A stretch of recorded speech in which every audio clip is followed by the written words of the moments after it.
He survived war zones, but nothing prepared him for this. A decorated black veteran shot by the very people he once protected and then watched in disbelief as the officer who pulled the trigger stood in court, playing the victim. But what the judge said, no one saw it coming. 63-year-old Harold Thompson, a retired Army sergeant and proud veteran, walked into a local grocery store for nothing more than milk and bread. But minutes later, he was on the ground bleeding. Handcuffed and confused, a young police officer, responding to a vague call about a suspicious man, had drawn his weapon and fired without warning. Harold, dressed in a hoodie and jeans, had done nothing more than reach for his wallet.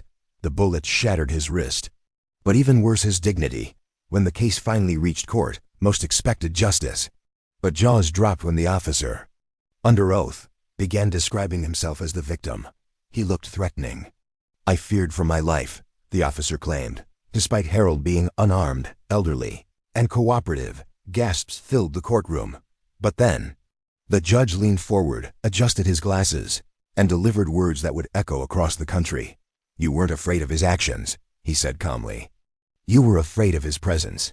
This court will not excuse bias dressed as bravery." The courtroom fell silent. The officer's defense unraveled. The judge ordered a full investigation into the department's handling, and Harold finally was.